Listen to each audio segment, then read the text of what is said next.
Hello friends, good morning. Welcome to Kerala blogs day 2. So आता वाजले सकाळचे 7:30.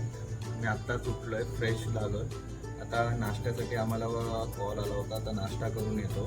त्याच्यानंतर 9:45ला आम्ही चेकआउट करणार आहोत या हॉटेलमधून आणि काहीतरी बोट राईड आहे समथिंग, तर त्यासाठी आम्ही प्रोसीड करणार आहोत 10 वाजता. सो आता पहिले म्हटलं नाश्ता करून घेऊया, तर चला मग स्टे ट्यून. सो हा आहे आजचा स्पेशल ब्रेकफास्ट. मला काय काय मेन्यूजचे तर नावंही माहीत नाही आहेत, मी फर्स्ट टाईम ऐकतोय, पण टेस्ट छान होती. साऊथ इंडियन फूड्स पण होतं, सो छान आहे ओव्हरऑल. पोटभर नाश्ता करून आता आम्ही निघतोय आणि ही आमची बोट राईड स्टार्ट झालेली आहे विथ विनावर्ल्ड फॅमिली. खूप छान वाटते आता, पण यार बोटमध्ये भाईसाब खूप गरम झालं. बरं झालं आम्ही पोर्टेबल फॅन आणलेला बुबीसाठी.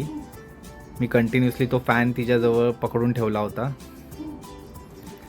आणि यार हा तो व्ह्यू जबरदस्त, एक नंबर व्ह्यू आहे. तुम्ही बघू शकता, ढगाळ वातावरण आहे एकदम इकडे. लास्टच्या 2-3 दिवसापासून पाऊस पण पडतोय, खूप छान वाटतंय. आम्ही आता इकडून निघालो होता एका रेस्टॉरंटला. आजचा लंच तिथेच प्लॅन आहे.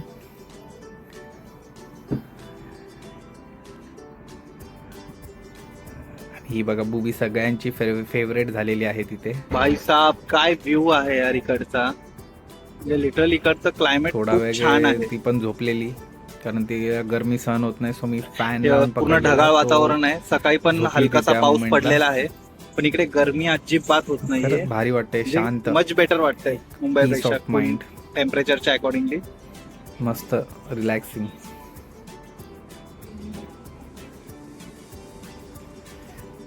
हे बघा इथे आता ही पण कशी खाऊ एन्जॉय खायचं चालू करते आहे तिचा. श्रीनिका. सगळे विनावलचे मेंबर्स वरती बसलेले आहेत, मस्त एन्जॉय करते. आम्ही खाली बसलोय तिघं फक्त.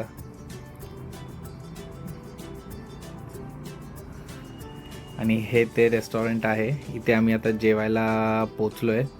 ही त्यांची स्पेशालिटी आहे, केळीच्या पानांवरती जे जेवण देतात.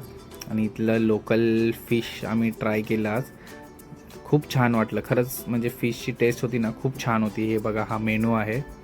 सो अगर जल्दी पहुंच गए, अगर सही सब सही रहा, मतलब ट्रैफिक वगैरह नहीं रहा, तो हम लोग जल्दी भी चेक इन करेंगे. लेकिन चेक इन करने के बाद हम लोग तुरंत वहाँ से शो के लिए. सो आता आम्ही निघालो आहे आलेपीमधून पेरियारकडे. तर ही जर्नी ऑलमोस्ट 3 ते 4 तासांची आहे, पण कम्प्लीट घाट सेक्शन आहे ह्याच्यामध्ये. म्हणजे लिटरली आम्ही कंटाळलो बसमध्ये. पण हा जेव्हा व्ह्यू बघितला खूप भारी वाटलं. लाईक आमचं थकवा दूर झाला याच्यातून. बघू शकतो मी कसं सगळीकडे ग्रीनरीजच आहेत. काही ठिकाणी आम्ही चहाचे मळे पण बघितले. खूप ओव्हरऑल एक छान एक्सपिरियन्स आहे हा. तर गाईज आम्ही आता पोचलोय पेरियारमध्ये आणि मी निघालोय आता कथकली आणि मार्शल आर्टचा शो आहे तो बघण्यासाठी. तर मी एकटाच चाललोय, ऐश्वर्या आणि बेबी रूमवरती रेस्ट घेत आहेत. तर चला मग शो बघूया.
The person sitting in the first row, can you please switch off your flashlights?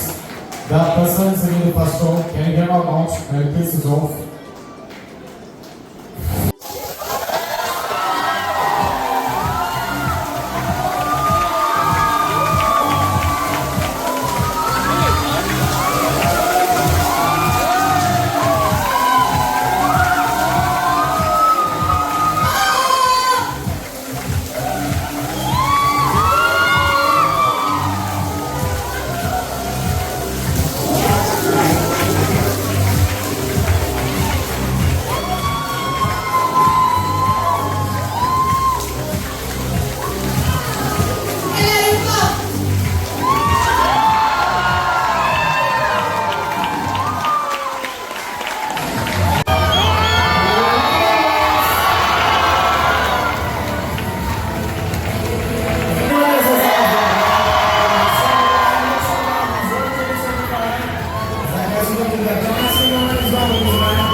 ही दोन्ही शो बेस्ट होते बेस्ट. आणि आता शो झाल्यानंतर आता आम्ही जेवायला आलोय. सो फ्रेंड्स, आज जेवण झालं आता रात्रीचं. आता झोपूया आणि हा डे 2चा ब्लॉग इथेच स्टॉप करू, कारण आज खूप ट्रॅव्हलिंग झालेलं आहे आणि खूप कंटाळा आलेला आहे. 3 ते 3.5 तास आम्ही प्रवास केला आहे पेरियारमध्ये पोहोचण्यासाठी, आणि ते पण स्ट्रेट रोड नाही तर कम्प्लीट घाट सेक्शन. म्हणजे लिटरली जरासुद्धा आम्हाला कुठे स्ट्रेट रोड नाही दिसला, नुसतं कंटिन्युअसली आणि एकदम शॉर्ट रोड्स आहेत आणि हेवी ड्रायव्हर्स आहेत. एकदम खतरनाक गाडी चालवतात आणि कट वगैरे इतके की लिटरली म्हणजे कंटाळा आला, अक्षरशः वॉमिटिंगसारखं फील झालं.